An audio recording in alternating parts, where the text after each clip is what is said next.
Good afternoon, SJHL fans. It's Clark Munroe here, back from my trip. Excited to be back. It's time for SJHL Weekly, presented by UPL. I'm happy to be back after a little bit of time down in California. Jamie was worried that I wasn't going to be coming back, and he had some merit behind those thoughts. It's really nice down there. Had a great time, but super happy to be back, and we have a fantastic show for you today, including a recap of the last busy stretch that we've had, a look ahead to the upcoming week, players of the week, and we'll be joined by a member of one of the hottest teams in the SJHL right now, the Weyburn Red Wings. Jerome Maharaj is going to be joining us a little bit later on today, so we're super excited about that. Before we get too deep, of course, I do want to thank the sponsors, though. Canterra Seeds, Borgo, Capital Auto Mall, SGU, Sask Lotteries, Chevrolet, the highlight sponsor, as well as the official vehicle sponsor of the SJHL, Great Western, Nutrien, Saskatchewan Construction Safety Association, RBC, and of course, UPL, sponsoring all of our broadcasts. Big fans of those guys. Let's bring in the stars of the show now, though. The voice of the Humboldt Broncos, Rory McGouran, and the voice of the Notre Dame Hounds, Jamie Neugebauer. Boys, thanks for filling in for me. Last week, I was able to catch most of the show. I was at Bubba Gump's Shrimp while you guys were on last week, and so I was able to catch some of it, but it seemed to go pretty well. How was your last week and a bit, guys? Show, I feel, didn't fall off a cliff, so Good. I'm happy about that, but very happy that you are also back, as I was excited to slide back into the middle chair. Yeah. Weekend was great. It turns out it's really hard to do 1,000 push-ups in one day. Oh. I found that out the hard way. Nice. But, yeah. What was Didn't even get close. What was the motivation there? Just something I wanted to try. Nice. Yeah. I love that. I can get to 100 in a day, and then I'm just like, more than 100 is just tough. I just don't want to keep doing them. I barely cracked halfway. Yeah. Oh, 500 though? Yeah. Nugsy, did you do 1,000 push-ups this week? No, but I work out every day. I do a sit-up a day. Nice. Out of bed? Half when I get out of bed and half when I get back in again. The up when you get out and the down when you get... Though I should say, a couple weeks ago in Wilcox, I was going to call a game, and I realized I forgot my belt. Right. And that, of course, was the day that Kyle McIntyre, the commissioner, happened to be coming also. So he was giving it to me hard for a while, and he's like, maybe you should find a treadmill. I don't know. But anyways, fair enough. Kyle. I took it in good stride. He's right. And yes, Rory's coat is very nice, Austin. Yeah, you're right. And last thing I'll say is, Rory and I, we had a great time working together. Rory and I have worked together for a long time. So I feel like we had some chemistry already, so that was good. We kept it. We kept it in line. We kept it on the track. But in all ways, whether it was hosting the show, running the website, running the social media, everything. I'm not trying to make you feel bad, Clark, but I was stressed. So I'm really happy that you're back. I'm back. Before we get started, you saw Austin Cardell's comment just there. If you are watching on Facebook or YouTube or Twitter, please hit the like and share buttons, but also send in your comments throughout the show. We do like to read them, and sometimes it brings up topics that we want to talk about. So please, if you're on Facebook, send in the comments. I see, our friend Don Williams is in. Daryl Lacoste is checking in from Estevan. We got Austin Cardell, like I said, from Flin Flon, who loves the color of Rory. Jamie's computer just went off, so I was like, hey, Jamie. But Rory's jacket. Now, I will say this isn't Flin Flon red. It's not the maroon of Flin Flon, but it is a nice, a Merlot? Yeah. Oh, it's a great color. A Merlot. It's almost the Prince George Cougars red that are still on the pads of Brady Holtvogt's pads. Oh, there you go. And we will talk about Brady Holtvogt, who's not Brad, by the way. Just that's an inside joke. Sorry, I just had to throw that in there. But yes, there is lots of comments coming through, so keep those comments coming. Let's have a look at the recap of the games that happened over the course of the weekend. There were some good ones. Holy cow. The Weyburn Red Wings took the first of two games in Flin Flon 2-1 on Friday night. Yorkton started the Highway 10 rivalry with a big 5-1 win at home over the Melville Millionaires. Larange and Nipawin had a great game, 5-4 ending score for that one for Larange. And then Melfort came out and smacked Kindersley with a 5-1 game on Friday night. Let's have a look at Saturday. Weyburn doubled up their score from the night before, a 4-1 over Flin Flon. Melfort took Nipawin 6-2. Melville split the divided highway series, we're going to call it, and we'll get to that in a sec, but with a 6-4 game against Yorkton. That would have been a great game to see. And then Humboldt snuck out with a 1-0 win against Larange. Big information there, and we'll get to that in a little bit, why that game stands out a little bit. And then on Sunday, Kindersley took Notre Dame 5-2. The fun part about this game is they're actually playing right now. The Kindersley Clippers, right now, as we have this show on, it's a 12 o'clock puck drop. Nugsy, do you have an update for that? I do. Liam Hunks scored a power play goal 3-3 in the second period. It was 3-1 Kindersley. The Hounds, Neugebauer and Liam Hunks have goals to make it 3-3. Wow. So instead of the show, we're just going to stream you the game. So enjoy. And enjoy. Yeah, I did check on that, but I think there's some sort of broadcast infringement with. Oh, we can't do that? With Flow Hockey if you I think it'll be broadcast it okay. live. I don't have anything in this year. I'm pretending that I do. My producers are in this year. But yeah, anyways, a big weekend, and there is a game going on, so we'll actually keep you up to date with that as the show goes on. But let's have a look at some of the biggest storylines, and I think the top one that we have to get to first is that Weyburn takes the Whitney. Mapes is red hot, like Frank's red hot, but Mapes is red hot. Red Wings, they put that W on everything, apparently, in the midst of a 7-game win streak. And we're going to talk about Weyburn a little bit here throughout the show. We have a guest coming on later, Jerome Maharaj, to talk about it a little bit more. But Rory, maybe I'll start with you on this one. 2 big wins for Weyburn. Yeah. Now they're up to 7 in a row. Since they made all the roster changes, they are 7-1. Pretty good run for these guys. Yeah. What do you have to say about it? They're a wagon, and a crazy stat that we were able to dig up is that the last time Flin Flon lost back-to-back weekend games at home, and this isn't something that doesn't happen frequently because of how far north they are, and traveling teams, they do this about 8 or 9 times a season, having a Friday, Saturday game both at home. The last time they lost both of them, you got to go back 6 years, Nugsy. October 5th and 6th, 2018, against the Kindersley Clippers, and that, of course, we know as the Justin Close Show. Yeah, and obviously Justin went on to Minnesota, University of Minnesota, et cetera, et cetera. But the thing that I think will make Cody Mapes extremely happy, obviously 4 points is above all.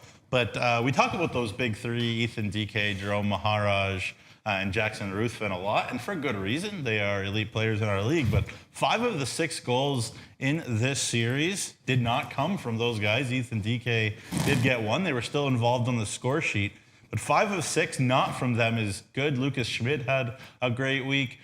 Brady Holtvogt had a really, really good weekend. So on top of that, the scoring chances, if you look at the metrics, actually it wasn't that bad for Flin Flon, 36-21. They had the Flon Bombers had more scoring chances over the 2 games.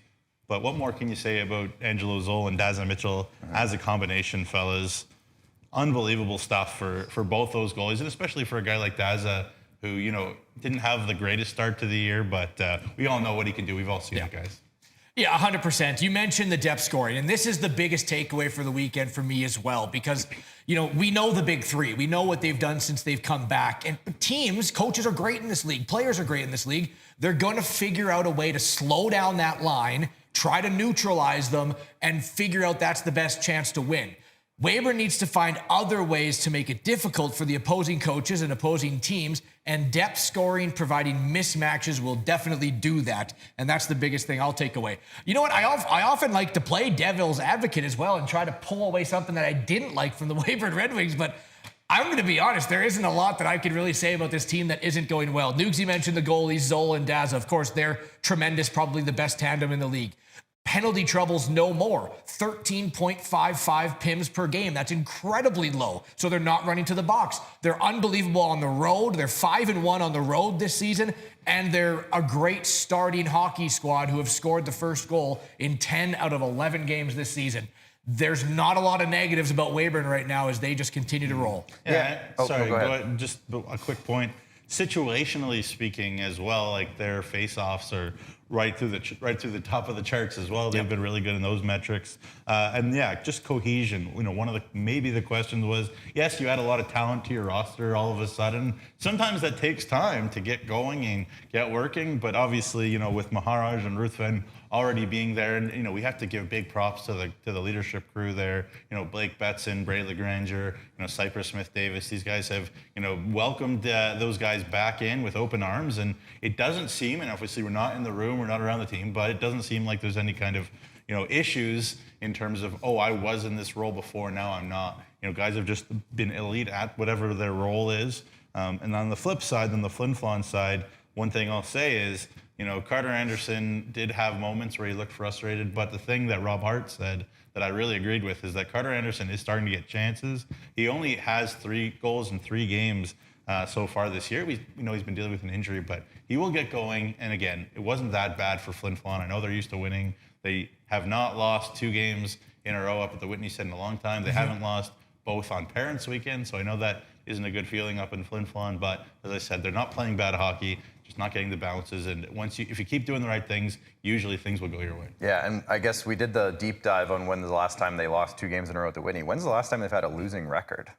Let's do the deep dive on that. Maybe the year before that. Right, at some point in the 17-18 year, where they were in the Survivor Series against the Notre Dame Hounds at the end of the season, going into the playoffs. And I mean, it's still very early, so I mean, to say that now at 12 games in, but it is 12 games in, and Flin Flon fans are not used to this. I just got a quick question, and you both can have an answer. Is Weyburn the best team in the SJHL? Would you say, I know they're not in first place in the standings, are they the best team? Well, they're right there. They are right there. Yeah, right there. And obviously, I got to write up power rankings for tomorrow, which everybody, if people agree, they say nothing. And if they disagree, they hammer me. But that's what we signed up for. Hi, Kindersley. Yeah. Well, hey, he said it, not me. But Kyle Adamson's watching. So. He's probably not, because he's in arena announcing the Notre Dame Kindersley game right now. But I should say, to answer your question, Rory, I think they're the best team right now. I still think that Melfort is the most complete team, if I were to pick a winner right now in the whole league. But Weyburn is playing the best hockey for sure. And how can you argue? 7 games wins in a row. By the way, the longest win streak last year was 12 for Flin Flon. Solid segue. There you go. Yeah, and we will get into that. I think the biggest thing for me is, are they the best team? Well, they added so many good players, which pushed their already pretty solid players down. And like you said, the secondary scoring, the depth on that team now is at a level we haven't seen in Weyburn in a couple of years. So let's move on, though, like you said, to the next topic in the headlines, and that's going to be Mustang Stampede. The Melfort Mustangs, the defending champs. The defending champs put their stamps on this week, guys. Nugsy, maybe I'll start with you. Yeah, remember when we were wondering who's going to score for the Melfort Mustangs? We're talking about Melfort and Yorkton had all these goals, and Melfort was keeping pucks out of their net, but weren't necessarily putting them in at the same speed. Well, no problem. Here, 11 goals over the weekend. They beat up on Kindersley, who had been playing really good hockey, defensive hockey, and Brett O'Halloran was stopping everything. Then Nipawin Hawks obviously having some issues, but still. Doesn't hurt to add a guy, I don't know if you've heard of him. His name is Zach Summers into your lineup, a University of Maine commit, already 2 points per game, obviously small sample size. And whenever he is healthy, and whenever he has been healthy for the Melfort Mustangs that have put up points, and he's also really fit in really well. And obviously he knows Logan Belton extremely well. Those guys have played together a lot, and they're playing well together already so far with the Melfort Mustangs. And you throw a guy like Zayden Saddlemeyer on their wing as well, and he's a guy that knows what he's doing. He can play, all sorts of roles. He'll bang and he'll win pucks in the corner and get it to those 2 guys who don't miss. And then also, Clark, your cousin, Caleb Binner, having a great year so far. And really, Riley Cote with Caleb Binner and Danton Cox has been one of the best, most consistent lines in the league. I think we were talking about, is Danton Cox a defenseman, forward? I think the answer that Trevor Blevins has arrived at is that he's a forward. Yeah. Yeah. Well, yeah, he's the funny part is, and I'll just kind of go behind the curtain here a little bit. We were talking about players of the week possibly, and Danton Cox on the one website that we use for stats is listed as a defenseman. Yeah. But he's playing forward, so it's like we can't give him defenseman of the week. He's a centerman. No. But anyways, go on. He's a great forward as well, and I'm happy that you mentioned Zayden Saddlemeyer, right? Obviously he has that year in the AJHL, but his first year in the SJHL, or first full year, played 1 game a couple years ago for the Melville Millionaires. There's no mirror to the Melfort Mustangs this year as you're comparing them to last year. I feel that they were very dependent on the top line last year and had very good complementary pieces, but that top 3 forwards, obviously Clay Sleva, Ryan Duguay, Aiden Hutchinson, along with their top pairing, Chase Friedmore and Leith Olofsson, were minute munching and produced every time they were on the ice. I feel this is a team that doesn't have to lean as heavily in high-minute situations for their top guy. I'll ask you if you agree, but when you look at the defense core, is it even better when maybe the two best defensemen in the league last year were those 2? And you look at, now they're not on the team anymore, but their defense core might be better this year. Yeah, I mean, top to bottom, they certainly have more experience, because how can you replicate championship experience? How can you replicate the experience of that series with the Humboldt Broncos in the second round, which was, up there with one of the best SJHL playoff series anybody's ever seen, I think, anyways. But and then obviously Centennial Cup and go on. So all those guys have that experience. Nobody had that on the Melfort Mustangs last Correct. year. Obviously, you throw in Nicholas Andrusiak. He kind of fills that Chase Freemore minutes a little bit. Does anybody replace Leith Olofsson? I don't know how you do that, but they've been able to mix and match. You know, they've had injury issues as well to Zach Turner, among others back there. But you know, obviously Ty Thornton has stepped in. You know, Unger has stepped in. These guys have just kept on ticking, and the fact that there's been no hangover at all from a championship year is more than impressive. Yeah, the way Melfort wins is they drag you into the mud. They drag you into the way they want to play from the start of the game. When they don't do that and go away from it, that's when they have troubles. Yeah. They're holding opponents to nine shots against per game in the first period. Yeah. So there's not a lot of early traction for teams against the Melfort Mustangs. That's why they're so successful. And didn't we say that exact thing when we were previewing the finals last year? If the game model is that, then Melfort has a chance to win in the finals last year. And guess what happened? They did exactly that. Spoiler alert. Spoiler alert, they won. If you're in a time machine or something, that's what they did. And they stuck to Melfort Mustangs hockey. I haven't watched that season of the show yet. And all that continuity, they're just saying, hey, you know, we have proof of concept. It works. Takes us to the Centennial Cup final. Let's keep it going. 21 points in 10 games from Nicholas Andrusiak and Ty Thornton so far as a top pair for Melfort. So decent. Let's move on to the third headline now. Now, this one, me and Rory came up with this title, Divided Highway. Nugsy really wanted to call it the Highway 10 split. Totally fine. Totally fine. Either way is great. There was override there. I was thinking. I was dreaming of a banana split. Okay. Yeah, Nugsy was on cruise control. Who doesn't dream of banana splits? What a start, though, for this epic rivalry this year, as both these teams sit at the top of the standings, and they both won at home, guys. Rory, maybe I'll start with you for this one.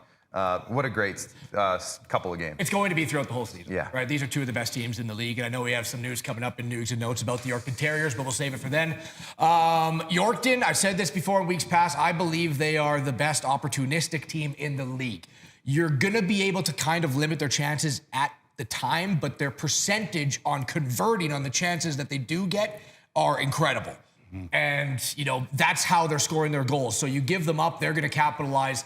They're opportunistic, 24 shots on Friday, 5 goals against the Melville Millionaires, who really did not give them a lot of opportunities, but when they did, Yorkton converted. For the Terriers, it's obviously nice. Another takeaway is to have 2 goalies that you can depend on.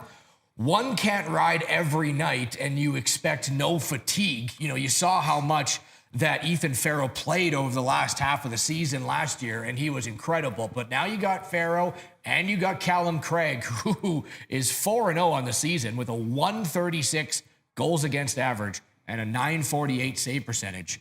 Clark, I know you love a little goalie controversy story. Love it. It is our job to bring up topics like that. That's a great start for a goaltender that you brought in, not knowing if he was going to be, you know, your starter. Well, you didn't. You thought it was Ethan Farrow. Right. Craig's been incredible. I will say this, though, Rory, to that point, in my preseason talk with Coach Emery Olawson, he mentioned Callum Craig, and this was during camp that we talked about this, and he mentioned his excitement levels for this kid.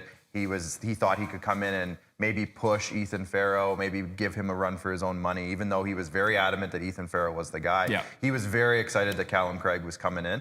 So this, you know, is he this year's Kenneth Marquardt, for example, where there's a 20-year-old starting goaltender, but he's come in now. He's younger than Kenneth obviously was last year, but you know what I mean? It's the backup goalie who's putting up really great numbers on a solid team, and maybe at the end of the year, Nugsy, we're going to have a conversation about underrated goalies again. It's nice to have 2. But you know what I mean, though, right? It's nice to have 2. It's nice to have 2. And the Terriers got 2. And, you know, we talked about it early on in the season, you know, Yorkton maybe outscoring some of their defensive problems. Well, when you have a goalie like that filling in for Ethan Farrow or coming in a backup role, and he's putting in numbers like that, it's easy to outscore your problems because you don't have many problems. Yeah, no question. But, you know, I think it's interesting. You know, I think the 2 games went as the Melville Millionaires played even a bit more. And you were talking about that. The Yorkton Terriers kind of adjust to how the game is going. If you are giving up opportunities against, then they're going to dominate you. And if you're not, then it's right into a hockey game. Correct. But the thing is, the Melville Millionaires probably played better in the 5-1 loss, which is kind of funny. Like, that's more typical Doug Johnson hockey, low chance, low instance hockey. The next night in Melville was end to end and turning pucks over, and it was wild and weird and wacky. And there was an injury situation, unfortunately, to Loic Morin. Hopefully he's okay. We understand. I'm just going to skip this one from Newsy Notes that Luke Brunin is coming back from the Portland Winterhawks to play for the Melville Millionaires. So hopefully 6'3" goaltender. 6'3" goaltender, terrific for the Warman Wildcats years ago, and also Team Saskatchewan at WHL Cup. But again, we hope Loic is okay and not hurt too bad. He looked pretty rattled coming off for the Mills, and of course you can see that the Mills didn't quit. They found a way to win this hockey game by hook or by crook, and I'm sure Doug Johnson is back to the drawing board, even though they found a way to win this wild hockey game, because that was not at all Doug Johnson style hockey there the second game, more the first game that they lost 5-1. So but the bottom line is, we can make plans and coaches can make plans, but when the puck drops, sometimes all the bets are off. Isn't it wild though what just a winning culture does? Yeah. Mm-hmm. For an organization like the Melville Millionaires, right? Just long time without a playoff appearance. It needed a change, right? You had to completely rewash everything, and they've done that, and it's so impressive what you can do with a winning culture. Not only are their crowds up, their 50-50s up, financially great, coaching's up, players are having fun, great team. It's just they needed to get, a reset, a rewash, and Doug Johnson, large in part of it, has created that, and it's the winning culture in Melville, so they're not going anywhere. How can we also have a segment where we talk about the Melville Millionaires without the animal that is Caden Drury? Yeah, he's crazy. He's so good. Points in every single game this year so far, and multi-point games in 7 of 11 games. And on top of that, he takes every face-off. He wins every face-off. He kills penalties. He blocks shots. He back checks like a demon back to the blue paint. Like, what more can Caden Drury do? And the answer is he's doing a lot, because they are winning a lot, and it's not just him. He's got players around him, but I'm so impressed. I can't be more impressed with a hockey player than I am Caden Drury right now. You heard it here first, folks. Caden Drury takes 100% of the faceoffs, and he wins 100% of the faceoffs. So good. That's a big number for Caden Drury. Love to hear it.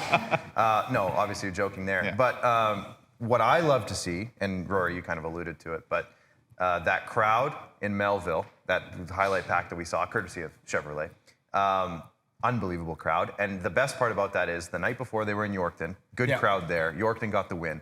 The highway rivalry had the bragging rights for one night. Yorkton had the highway rivalry. Then it's Melville, and you could tell that there were some Yorkton fans there. Oh, yeah. And you could tell that Melville just wanted to rub it in all their faces. Yeah. And that was a fun game. 6-4, obviously, it's back and forth. You probably had the fans in each other's ears the whole game. Oh, man.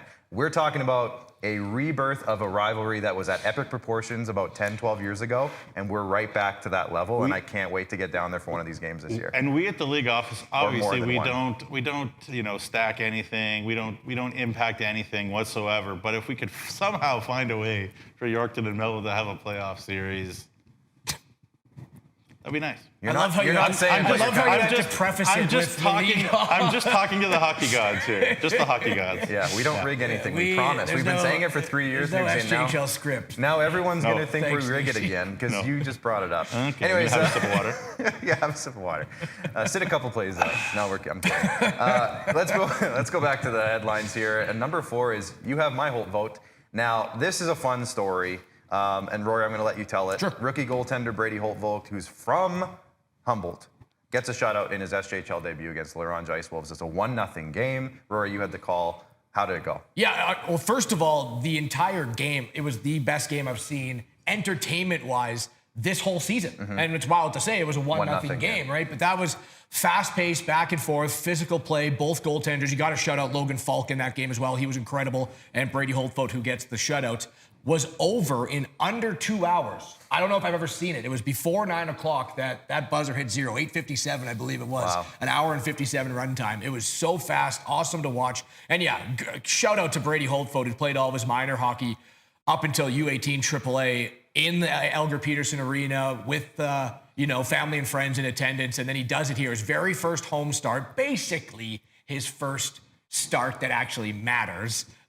Was his first win, was his first shutout, stopped 30 shots, and he just looked calm in the net. Blocking style goaltender, not out of position, never flustered. Kind of what you want to see when you're, looking at a young netminder, like, does he give you those moments where you're flinching and you're like, oh God, and kind of nervous for your goalie?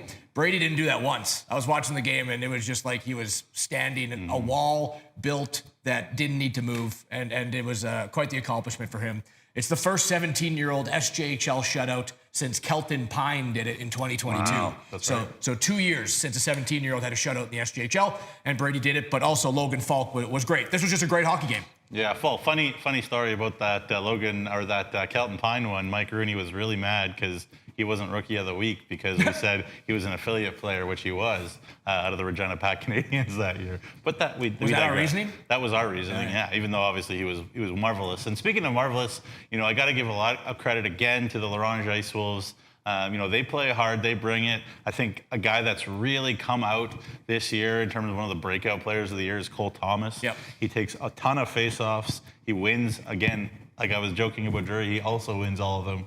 And they're just a gritty team. They'll find a way to hang around in a lot of hockey games against absolutely anybody because Kevin Kaminski has them, with no egos. They're just playing hard. They're playing good, solid hockey, and they're good, good classic Saskatchewan hockey, like you would expect Kevin Kaminski's team to make. And the last thing is, it seems like, and I don't know the kid at all, but Logan Falk seems like a terrific young man. So for him to, to come to Larange and get this other opportunity after being, moved from Kindersley.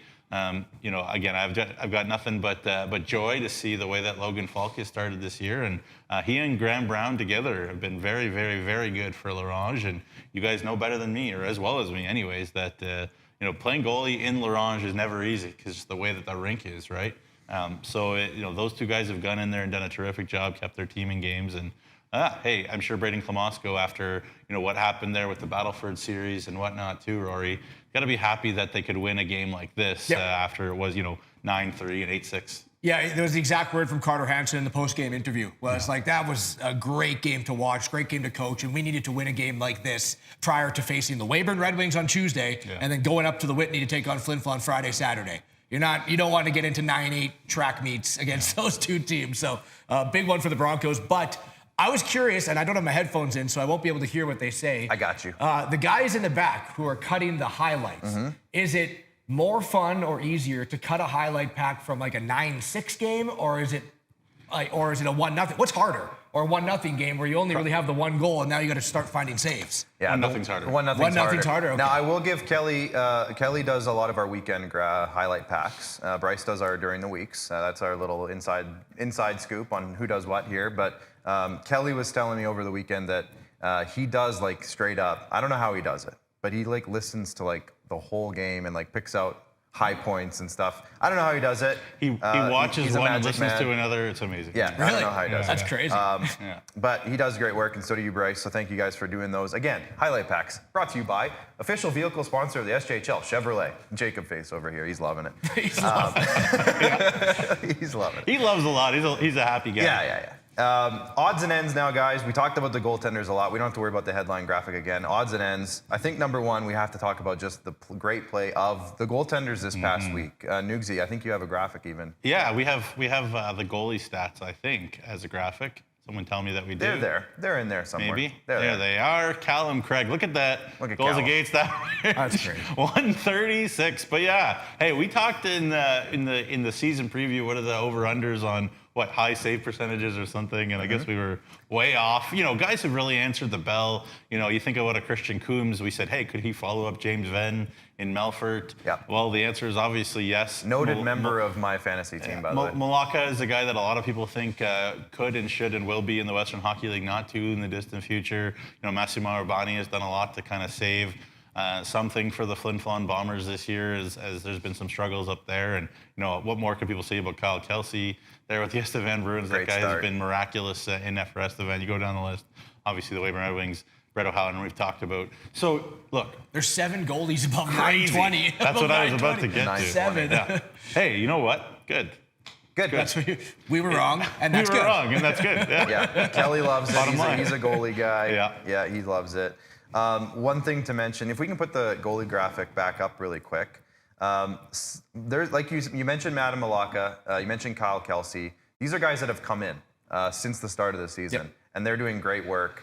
And like you said, a big shout out to Massimo Urbani as well. Just a 4-0 record for the Flin Flon Bombers, who only have 5 wins. So I have a Massimo Urbani story, actually. I love it. Yeah, so here's my Massimo Urbani story. It's not really about Massimo, but it's about his family. Oh, gosh. His big brother, Daniel, was in net for the Kingston Voyageurs in 2015 when my Toronto Patriots beat the Kingston Voyageurs in the OJHL finals. And so Daniel went on to play for Canisius and have a great career and played pro. And Massimo obviously is as good as his brother. So, there you go, little Urbani Nice. Nugsy story. When Massimo came into the league, did you know it was Daniel's younger brother? I didn't. I had to look it up. Yeah. But speaking of goalies, this save blew my mind. So let's go to the highlight of the week. That's my job. Sorry. It's okay. Let's do Ryan that. Williams will try to head it up the ice. Jackson Allen has a stick lifted. Here is Biors. Back and forth they go! And that might have been a save. What a save by Justin Merrick. I don't know how that didn't go in. Either that hit the post or it was a miracle. You know it's the highlight of the week when Nugsy's call is, that might have been a save. I was stunned. I was flabbergasted. I didn't know what to say. Justin Merrick, are you kidding me? Justin Merrick is back, boys. There's a big chance. I know that there's finalists for the Players of the Year at the end of the year. Oh. There's a big chance that's one of the finalists. Yeah, that Bryce, was unbelievable. put that in the folder. Yeah, we got to keep that one for later. That's good. That does it for the headlines of the week. We've now seen the highlight of the week. So let's. Can I just update Notre Dame Kindersley? Notre Dame yeah. has taken a 4-3 lead. 3 goals in the second period. Bexon Fox, terrific young man. Great smile, always smiling. Has the go-ahead goal there at the Inter Pipeline Arena. So now Notre Dame. this was my comment. School day at the Inter Pipeline is popping. Kyle Adamson said just before this one, it'll come up here now that I've said it. It is now, the game is on, and he said it's loud, volume's at 20 out of 10. So, it's a school day game. That's awesome. And Kindersley made it, they always do good stuff there, and the kids are apparently having a good time. So, you love school day games. Let's have a look at the standings. We're going to start with, it was an unreal save, it was. Let's start with the divisional standings. So we look at our 3 sponsored divisions, Viterra, Sherwood, Nutrien, Jacob. Viterra, the Viterra division, we've talked about this division a lot today. The Yorkton Terriers, who, as of right now, and we have Nugs and Notes coming up, as of right now, sit in technically first place in the Viterra division, tied for first in the league. The Melville Millionaires with 15 points and Weyburn with 14. Estevan, not that far behind, guys. They're putting some stuff together there in Estevan. They'll be okay. They sit at the bottom currently, but it is early. Sherwood division, we got Melfort leading the way with Flin Flon and Larange tied right behind them, and then Nipawin. We got to see some more from Nipawin, and hopefully they'll figure some stuff out here as we go. And then the Nutrien division, Kindersley, we just talked about them and the Notre Dame Hounds in their noon puck drop game right now. Kindersley leads the way in the Nutrien with Humboldt and Battlefords tied behind them.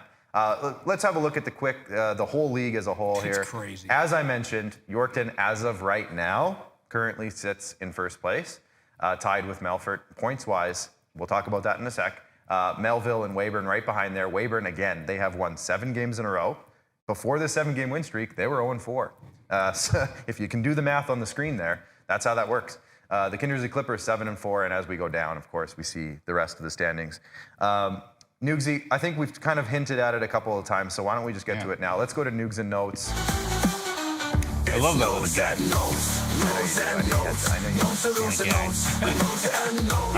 There is some, I'll call it breaking news. I'll call it kind of unfortunate. I don't know how else to say it, but Nugsy, go ahead. Yeah, I don't want to bury the lead. The Yorkton Terriers played with an ineligible player for 3 games against Nipawin, Melville, and Estevan. So unfortunately, that will lead to a forfeit. I assume there was some sort of appeal process from the Yorkton Terriers, but indeed they played with an ineligible player, and so wins will be awarded to Nipawin, Melville, Estevan. So the standings will change. My understanding, though, is that points that guys got will not be taken away from them. So there you have it. That'll change a lot. Yorkton, you said, Rory, you looked at the stats. It's It'll go crazy. down If to we what, can bring up to the 10 league, or something? if we can bring up the league standings one more time, let's just have a quick reference Move point. them down 6 points down. Out of the playoffs. 10 points. Yeah. Out of the playoffs. They will move to 9th place. But I should say, better now than later. Yeah. Better than it's not like a playoff spot right now, like later in the year. The York Terriers have so many weapons. Now, like it sucks, but they'll be okay. Can I clarify this? Yeah. Technically, they played with this ineligible player for more than the 3 wins. Am I correct in saying that? It's just the 3 wins that will be taken away from them. They weren't. Well, I don't want to conjecturize, to be honest with you. Maybe we so shouldn't worry about let's just move on. The fact of the matter is that as of right now, they're losing 6 points in the standings. They're losing 6 points. Yeah. So it is what it is, and they'll move on, and they'll be fine. Yeah.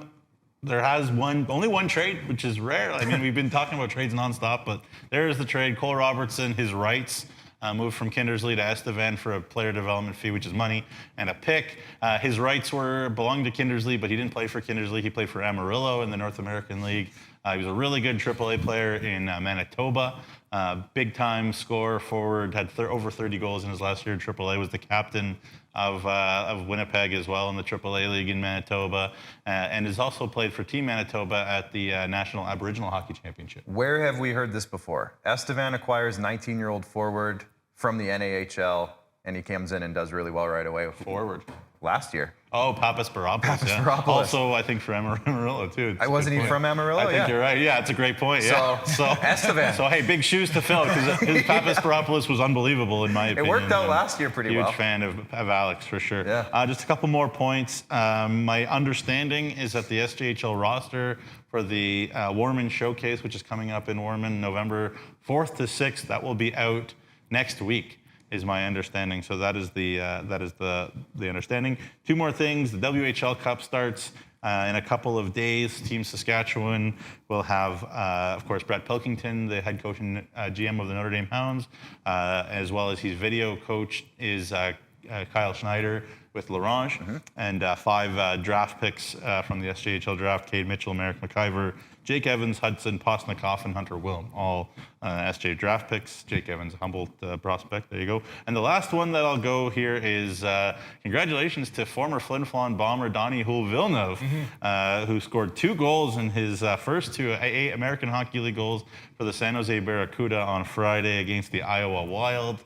Former Flin Flon bomber, and in his post-game interview, he talked about how he had a great experience for 3 years in Flin Flon, and obviously Donnie, a part of that Flin Flon team that beat Notre Dame in that Survivor Series that Rory mentioned back in 17-18, and he was a young kid back then, and we were all like, who is this kid? And he was unbelievable in that series, and clearly he was unbelievable throughout his career at the University of Maine, and now he's unbelievable for the San Jose Sharks organization. So congratulations to Donnie Houle-Villeneuve and Noah Houle, his brother, I'm sure, who's having a good time watching him and playing where he's playing. So there you go. There you go. Love to hear it. You love to hear it. And you love to hear this. Rub his head there. Okay, well, he's faster than me. It's a little quicker. We are, you know what? Breaking news. What's and that? we might as well just say it right now because you just talked about it. Kyle McIntyre just texted us and said the Western All-Star rosters will be announced November 1st. So November 1st, you'll get the rosters. 11 days from now. I'm hoping we know about them before that Hopefully. because we have some work to do behind the scenes. But Lots of work to do. We'll announce them to you on November 1st. So there you go. Anyways, we are late for a break. After the break, we have Weyburn Red Wings Star forward Jerome Maharaj joining us, and I can't wait to talk to this guy. Lots to talk about there. So let's hit a break, and we'll see you right after. Your new truck trade-up has arrived at Capital GMC. Volume pricing is back. As inventory levels go up, prices come way down. And right now, we have over 250 brand new GMC Sierras to choose from. Lease a Crew Cab 4x4 Pro Edition for only $269 bi-weekly plus tax with $0 down. Or work with our finance experts to get the best available rates. Plus, GM certified pre-owned inventory is back too. Shop over 150 vehicles, all makes, all models. It's finally time for your new truck trade-up, only at Capital GMC. Each year, the SCSA issues over 10,000 training certificates to the construction professionals who build our province. That's the population of Martinsville. Learn more at scsaonline.ca.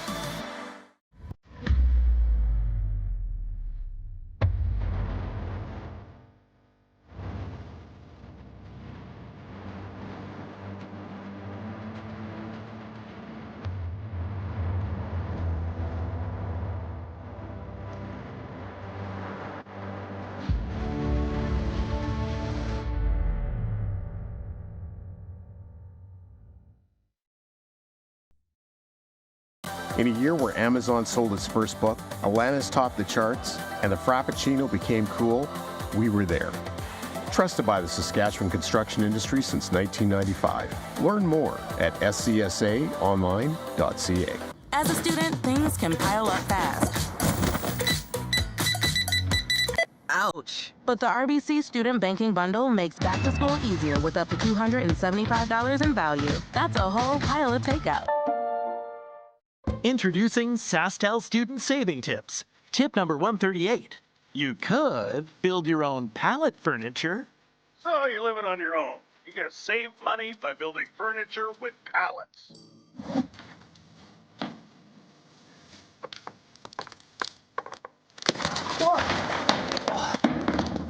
Or get Infinite 150 for only $50 a month with SaskTel student deals.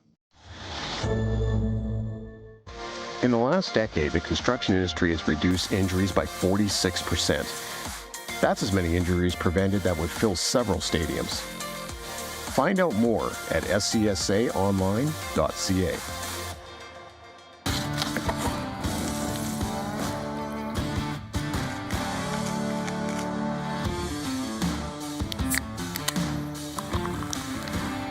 Original 16. Celebrate things done well.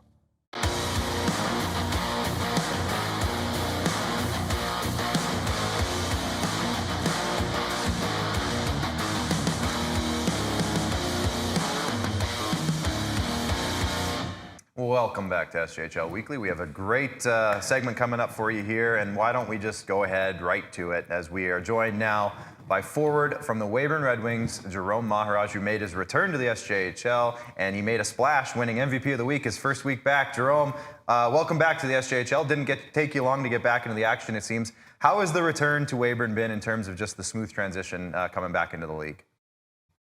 Yeah, it's been pretty good. Obviously, pretty smooth. Having Jackson here with me coming back as well is pretty huge. Getting to play with him, it's been really fun, honestly. And the new guys we brought in as well, it's all clicking together and it's going good so far. Yeah, I was going to say, you came in kind of with a flurry of moves all around the same time. 6 players were added to the forward group specifically, right, pretty much as soon as you came in. But you're on a 7-game winning streak now, 7-1 since you've gotten back. What in your mind has been the key to the team's success in this last stretch? I think our forward depth, our offense is honestly our strength for sure. But defensively, we've been working on it all week, practice, and the past 2 weeks, I want to say. So our defensive zone really allows us to make plays in the offensive zone. Not spending as little time in the D zone as possible and getting the puck to the O zone. So I think it works out for us pretty well. Jerome, 1 goal, 13 assists. You don't like scoring goals anymore, or what? No, I've been a facilitator my whole life. So. You talked about Jackson Ruthven, and you've been the beneficiary of playing with a lot of good players in your Weyburn time. But can you talk about just kind of the chemistry that you two have, returning back at the same time and jumping off the page like you guys have already? Yeah. I mean, we played our first year junior out in Sherwood Park together, and we've been together basically our whole junior careers. So to play with him again and just have that chemistry, it's really easy going out there every night and playing with him. Yeah, for sure. Jerome, talking to, some people that even watched you back in Delta days, obviously Kyle Calamaris' dad is one that comes to mind. Obviously, you and him good buddies, and now Kyle doing good things, I think, in Bonnyville and the AJ, so hope he does well there. But he said that you had all the skills, you made a lot of things happen, but sometimes the very end product was the last thing maybe that was missing. It seems like you found a way to turn that script and really be a consistent producer. I guess, what do you think was maybe the thing that was the difference between, a lot of the skills that you have, the razzle-dazzle, the edge, the power, the speed that you have, and actually making points show up on the scoreboard?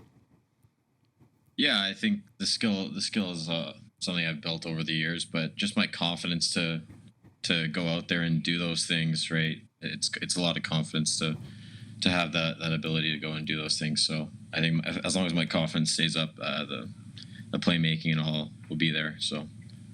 You know, I kind of just want to get like inside your head a bit and what you're thinking when you're playing, right? Because me and Nugsy often talk off script. No one has more fun than that guy, right? Like that guy is one of the most electric players in the league, and he just looks like he's free and has fun out there when he's playing. Is that what you're feeling every time you step on the ice? Yeah, it is fun going out there and just having fun. You know, that's what it's all about. And being able to do that at a high level is honestly an opportunity that I love to be able to have. But like to kind of piggyback on that question, like you try things that like a lot of guys don't, and like we watch like Connor Bedard and Connor McDavid, and these guys do it at the NHL level. It seems like you are having fun, but you also pull it off. Is it ever a situation where Cody Mapes is like, wait, okay, it's fine, like a fadeaway three, or something in basketball or whatever, or is it like he just says go and be you and don't worry about anything? Yeah, no, I do give him a couple heart attacks per game, but I think him giving me some freedom out there really allows me to go out there and do my thing. So he's good for giving me a little stick tap at the end of my shift every here and there. Are you able to compare last year's team to this year? Obviously, Game 7 in Round 1 against the Broncos, and now moving in this year, you're already on a 7-game winning streak. The hottest team in the SJHL. Similarities and differences that a 20-year-old veteran like you noticed between the two teams? Our team last year, I thought we had a pretty good squad.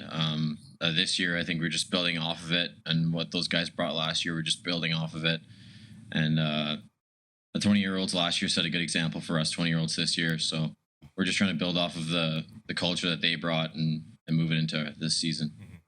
For sure. And, you talk about, a lot of new guys this year too. And it seems like there's a pretty good blend and whatnot. But you come back in and is a lot of familiarity. Obviously, you mentioned Ruthven, but, you go through Betson and Legranger and Daza and Zoll. And, the list goes on of guys, Dallin Oxelgren, guys that you already knew as well. How much did that help? Knowing that, like, yes, Cody brought in, these two guys, but, Ethan DK, he just had his brother there. Like, so it's not that big. Maybe it wasn't that big of a deal, even though he brought in a lot of guys at once. It didn't seem like it was that big of a deal, at least from the room, and then how that translated onto the ice. Yeah, no, I mean, as soon as I came in, the boys were gelling, like all the chemistry was there. We just had to put all the pieces together on the ice. I thought that everyone kind of was good human beings, I'd say, in the room. So it really just translates on the ice pretty well for our chemistry. So you mentioned you're working on defense a lot right now. Obviously, when you're on a 7-game win streak, morale is high. People are feeling good. What's the message in the locker room now to make sure that you don't lose sight of, the fact that, it's one game at a time or something like that? Is there a message in the locker room right now that you guys are kind of preaching to just make sure we stay on track? I'd say the message is to just keep doing what we're doing. I mean, we've been pretty calm with our wins and all that stuff, just making sure that, we stay on track and don't get too ahead of ourselves and just take it one game at a time. So, Jerome, I'm not sure if you've seen the show before, but it is time for Rory's Rapid Round, brought to you by Elkridge. Are you ready? All right, I'm ready. All right. First things first, I got to clear the table off. Of course, you are a part of Team Noogstradamus on the fantasy team. Did you tell Noogsy that you were coming back to the league so he could draft you 3 days before it was actually announced? No, I did not tell Noogsy that. I just got Noogsy's number last night. So. Oh, good answer. That's how you that's how you sidetrack from insider But we did trading. have a little interaction in Assiniboia where you promised that you'd help me win the championship. Wow, there we go. And Noogstradamus, are you happy you're on Team Noogstradamus? I am. I'm honored. Okay, good. You're not a stranger to scoring highlight reel goals. Do you have a goal that even stands out to you among your highlight reel goals, where even you went to the bench and you were like, "Ooh, that was nasty"? I'd have to say my exhibition game first last year. I did the Datsuk against Yorkton here in Weyburn. Yeah, that was probably my highlight reel. We remember that one. So speaking of highlight reel goals, scoring goals, is there anyone on Weyburn that would beat you in a breakaway challenge? I think either Ethan DK or Jackson Ruthven would come close, but I don't think they got it. I love it. Love the confidence. You know, people kept telling me in Humboldt, I saw you a lot last year in that 7-game series, including my girlfriend Megan. She was like, if you guys don't stop that 91 out there, you guys are going to lose this series. And do you take pleasure in striking fear into opposing fans? I do. It's honestly how I get into the game, getting into the other team's bench, getting into the fans, just getting into the game. It's kind of how I fire myself up. So everyone was talking about you, and it's like, I was like, I'm not the coach. Like I can't slow Jerome Maharaj down. So the guys on the ice are going to have to do it. But at least 6 people told me that. You scored 20 goals last year. Little trivia, see if you remember it. Who assisted your 20th goal? Ooh. It was Jackson Ruthven. Yes, it was Jackson Ruthven. We got it. Lone assist, Jackson Ruthven. Okay, what about your 16th goal? I didn't stat check that. Don't worry about it. I was just joking. Final one for me, and it rolls right into, of course, tomorrow. You go into the EPA. You go into take on the Humboldt Broncos. How much of a revenge game is it for you? Or is it just another game? Definitely a revenge game. I mean, Game 7 last year obviously hurt. So going in there and setting the tone early is going to be key for us. So we just got to be prepared and get ready. There you go. Yep. That's it. That's rapid fire. That was Rory's rapid round, and Jerome, you nailed it, so good job. We're going to be talking about a couple of your teammates coming up in the Players of the Week segment coming up after the break, but thank you so much for joining us today for the chat, and good luck the rest of the way with the Red Wings.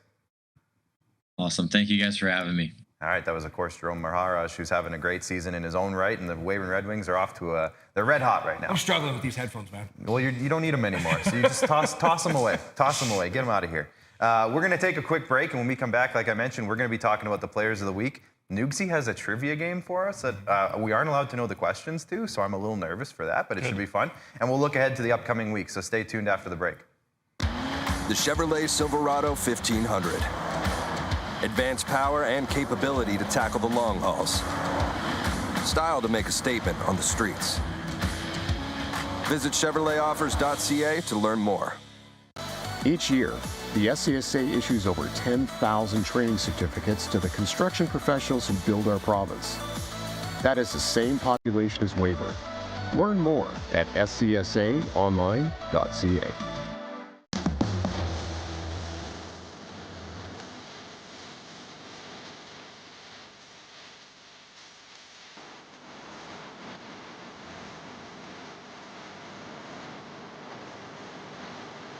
When you buy a lottery ticket in Saskatchewan, your money really goes a long way. More than 12,000 sport, culture, and recreation groups receive funding from Sask Lotteries every year. Everyone wins. Safety excellence is possible. Hundreds of Saskatchewan construction companies have achieved national certification with the SCSA. Find out more at scsaonline.ca. My name is Kyle McIntyre, and I'm the commissioner of the SJHL. We have 12 teams spread out all over this amazing province. 12 teams that hit the road for combined 324 season games. We take hockey players, we make them better. We make them better at hockey and better at life. That's what the SJHL is all about.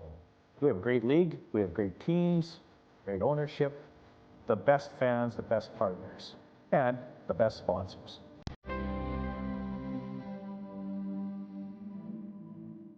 Introducing SaskTel Student Saving Tips. Tip number 236. You could dye your own hair.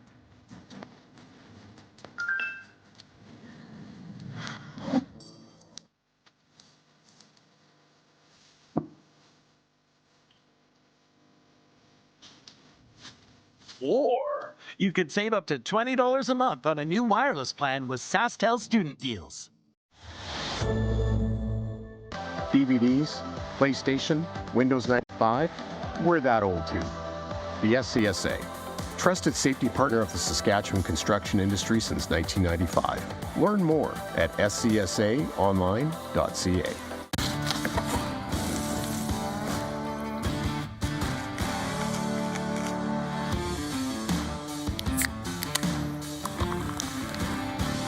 original 16. Celebrate things done well.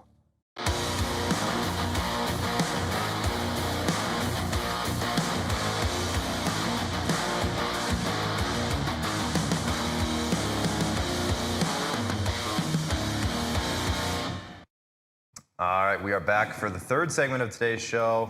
And you know, the third segment, we always have a little bit of fun. But first, before we get to that fun, we have to get to the Players of the Week, which is also pretty fun. So let's roll it now. It's time for the Players of the Week. Look at that.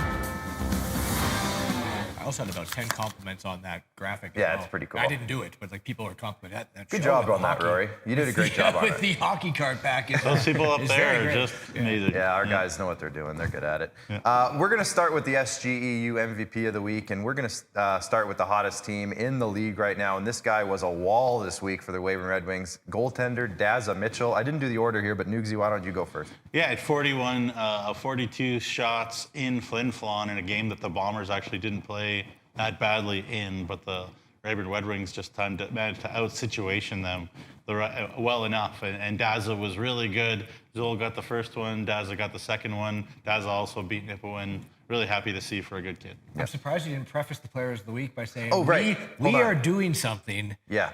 Something has happened that may never happen again. Yeah, you'll notice a trend already. It may never happen again. The MVP is usually the highest scoring, depending on the situation, forward or defenseman necessarily of the week. It was a goalie. So just a preface, we are making history this week, We're making folks. history. History is being made with Players of the Week.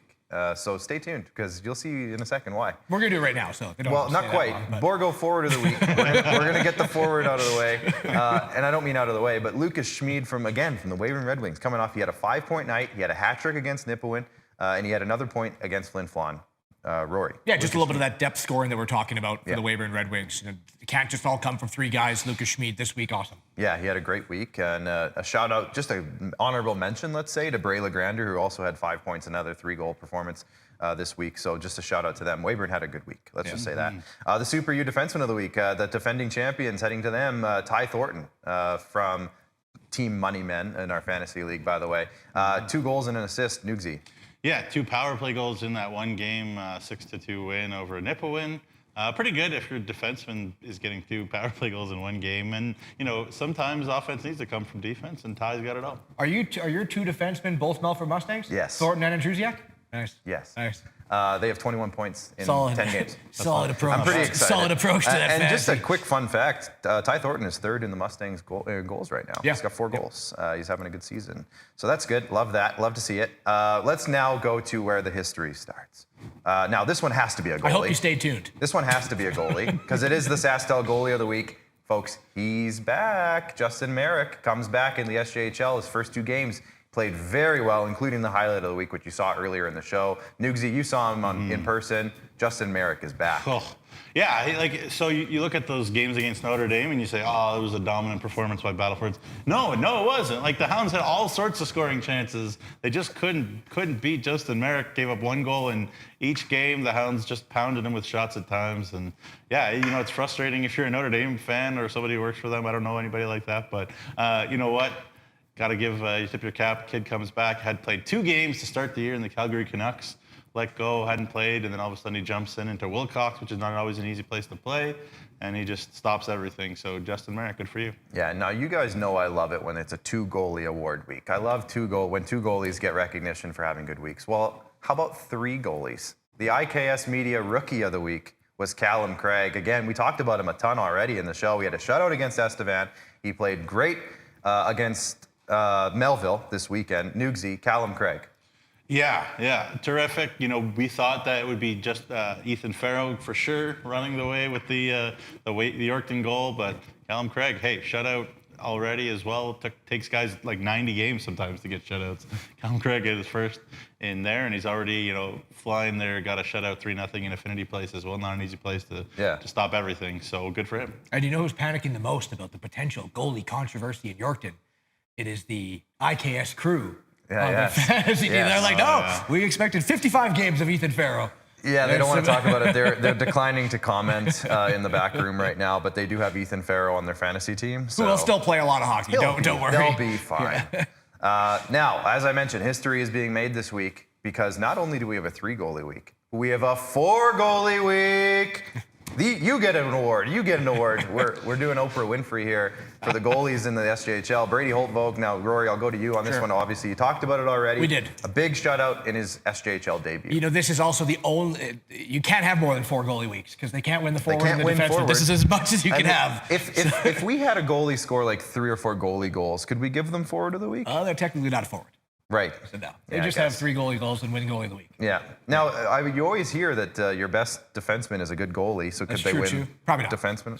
Still goalie. No, you're right. Close though. But anyways, big week from Brady and any other. I got a fun story about Brady because the week prior to that game, I ran into him not once but twice at a grocery store, same grocery store, back-to-back days, and I was like, asked him the first time, "What are you doing here?" He's like, "Oh, my parents sent me to pick something up for supper," and then asked him the second time, and the same thing. It's like looking for sun-dried tomatoes, which he actually couldn't find. Okay. So I helped him find the sun-dried tomatoes because they're not in the produce section. They're in like a little jar of like sun-dried tomatoes, you got to look carefully. They're for in the pasta section. Yeah. So I helped him find that, and then he had like ingredients for like chicken wraps for the next day. So whatever mom or dad or even Brady or family members are cooking at the Holtvogt house, it was clearly working. Keep sending them to the store to pick up those ingredients and good little 30-save shutout. Gotta love that home cooking. And shout out to Brady for making his debut in his hometown and getting a shutout. Can't feel bad about that. So that's Players of the Week. Again, a historic 4-goalie week. Love the graphics.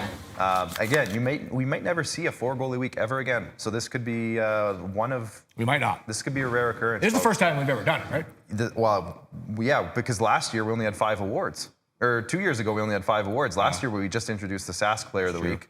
So we've never had. I don't even know if we've had a 3-goalie week. We might have had 1 3-goalie week. You love 2-goalie weeks. I love when you give the goalies recognition. They deserve it. Nugsy, this is your time to shine because it is Nugsy quiz time. We got some trivia questions from Nugsy. Me and Rory are going to be answering this. We haven't seen them yet. It is multiple choice. Yep. I'll let you talk about it. Yeah, multiple choice, risky quizness, as Jeremy Corrigan would call it. We don't have a graphic for that. We should have little Nugsy like sliding in a dress shirt. We could have Nugsy notes. Like a little clipboard and a pen? No, from the movie Risky Business where he slides in with the and he's that's singing. what you're going for. Yeah. Gotcha. But I kind of left... Risky Quizness. Anyways, I kind of left the order of the questions up to Bryce in the back. So here's the first question for you fellas. Who leads the league in face-off percentage? At least 100 face-offs taken. We'll go first with you, Clark. Well, you said earlier in the show that he's taken 100% of Melville's face-offs and he's won 100% of the face-offs. So I got to go with Caden Drury. What do you think, Rory? You know, I want to be different. I think it is Caden Drury as well. I will say Jackson Allen, though, but I do think because you prefaced in the first segment that it is Caden Drury. You're both wrong. It is Kai Banoche. Wow. Rory, you should have known that. 66.4%. Wow. Now, he hasn't taken nearly as many face-offs as some guys, which we'll get to here in a second. Okay. But he's taken 116 face-offs, so he counts. Fine, but 66.4% for Kai Banoche. I was going to say it because in the very first game against Notre Dame, I think he had like an 89% face-off percentage. Crazy. And I just thought because you were talking high on Caden Drury face-off that I would have went with that. Maybe it was misdirected. But I knew in game 1 he had close to a 90% face-off, and he took like 20 face-offs. Nugsy threw that Uno reverse card at us early in the show. All right. Good one. Okay. Good question. Okay, so 0 points on the board. Who leads the league in face-offs taken? Kent Moores of Estevan, Keith Gruner of Flin Flon, Marco Georgievich of Notre Dame, or Cole Thomas? You go first this time because I went first last time. Just from going back, Thomas takes a lot too. I saw that just recently. I'll say Keith Gruner. Just from going back to the playoffs, he took a lot of important draws in that series. Now, I'm going to say, because he's been injured for a little bit, I'm going to say Marco Georgievich now because I feel like I remember Nugsy saying that Georgievich takes a lot of face-offs for Notre Dame. So I'm going to go with Probably both wrong. Both wrong? Clark gets the point.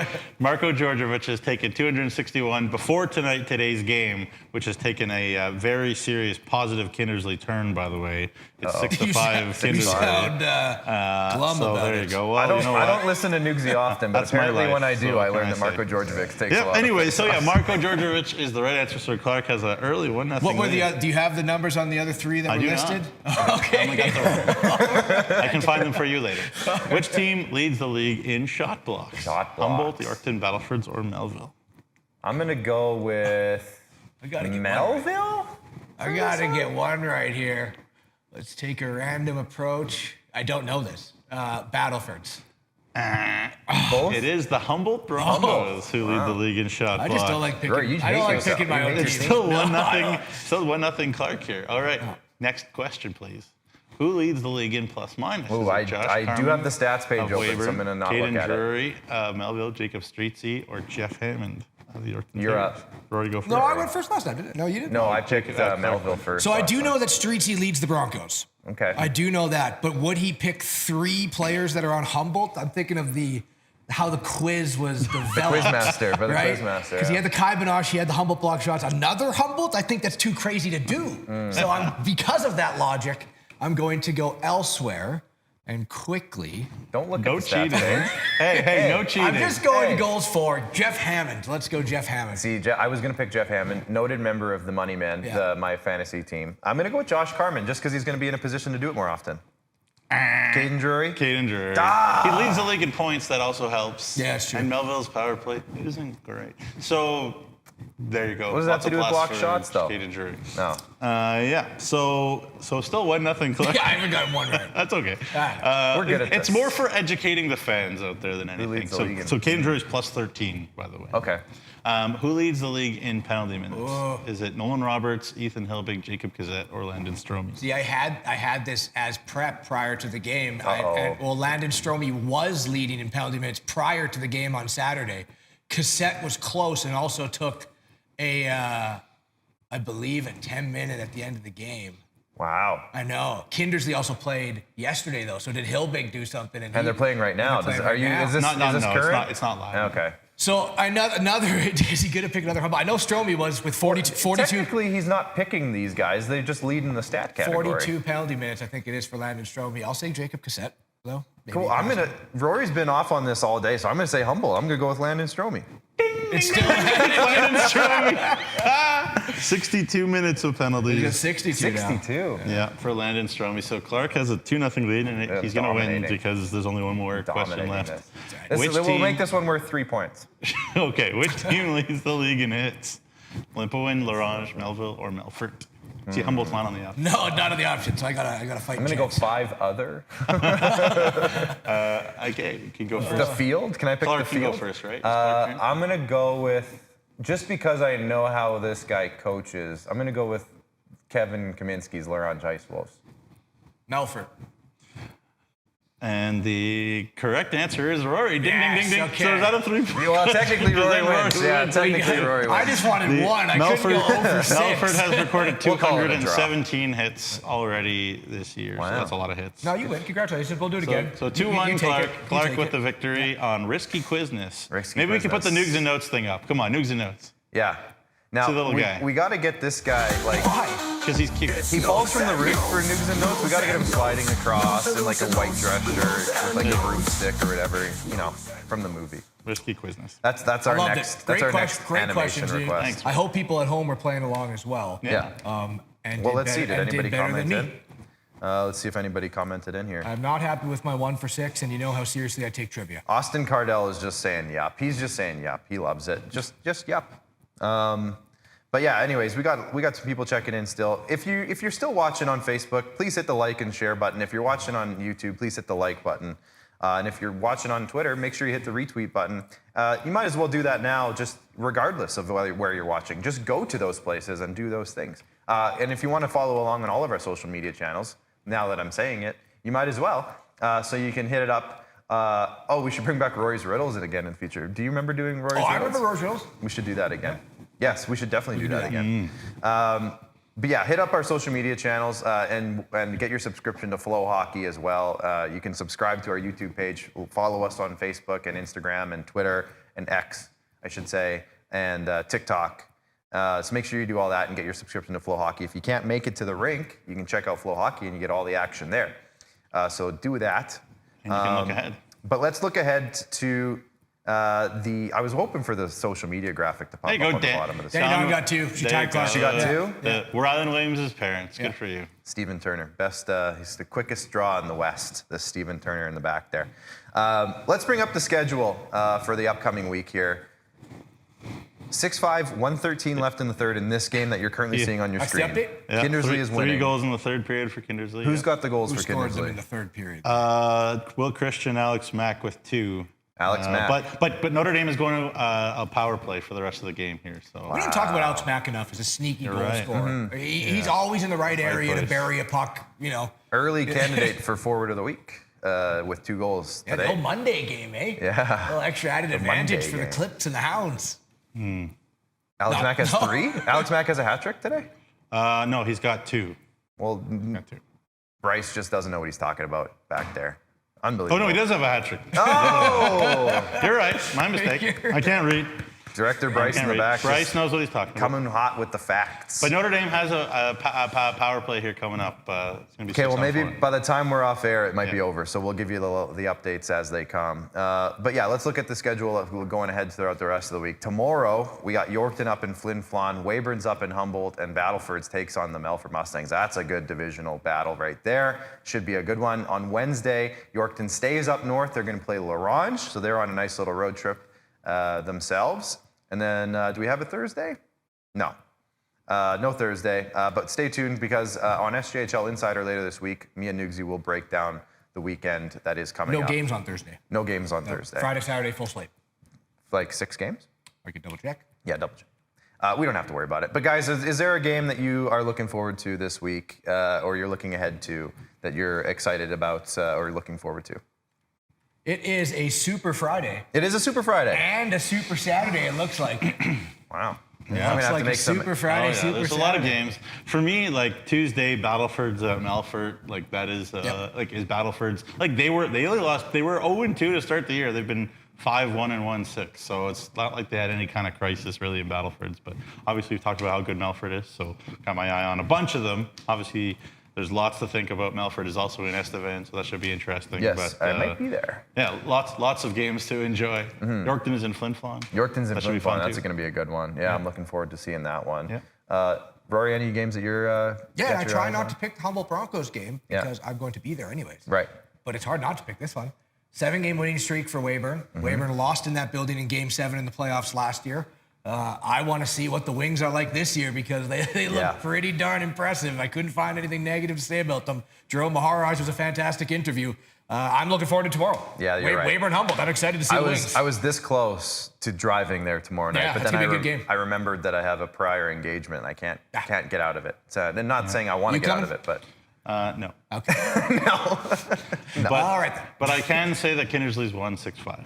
Okay. Oh, it's over. Okay, it's over. Kindersley with the early week win. So there you go. They get the sweep. So that means that they're moved up, and I think that means that they're tied for first in the standings. Am I? They are. Am I wrong in saying that? 16 points They are tied for first in the standings. through 12 games. Holy cow. There you go. Shout out Kindersley. School day game. Let's bring up the sponsors. Give them a shout out before we take off here for the day. Again, Cantera Seeds, Borgo, Capital Auto Mall, SGU, Sask Lotteries, Chevrolet, the official vehicle sponsor of the SJHL and highlight sponsor, Great Western, Nutrien, RBC, Saskatchewan Construction Safety Association, and of course, as you can see in front of the desk, UPL, the broadcast sponsor. Again, we are back. Me and Jamie will be back on Thursday for SJHL Insider. We'll have a special guest, and we'll look ahead to the weekend that is coming up, a big couple Super Fridays and Saturdays, so excited for that. And these guys have games this week, throughout the week, so you guys will be busy. But until then, guys, until we see you guys next Monday, get out to the rinks. The hockey is packed. There's a lot coming up, and there's some great action coming on. Kelly is open for a caffeine sponsorship for cutting highlights this weekend. Good call. Jacob, where are you at? Caffeine sponsor? We'll work on that, Kelly, for you. But a big week coming up, and we can't wait for all of it. And we'll see you right back here on SJHL Weekly next Monday. Until then, thanks to everybody in the back, the IKS crew, who, by the way, came up with a fantasy hockey team name. I don't know if you guys heard this. No, Yeah. The IKS Crusaders. That's good. The Crusaders. I think that's pretty sick. So good job there, guys. Team effort back there. But thank you to everybody in the back. Steven, Bryce, Ryan, Kelly making the graphics. Who else is back there today? Rolf, Jordan? I don't know. There's a lot of guys to thank. But thanks to all of them. Thanks, Rory. Thanks, Jamie. And thanks to our guest, Jerome Maharaj, who was great today. And we'll see you guys all again next Monday here on SJHL Weekly. Get out to the rinks. Enjoy the hockey, everyone.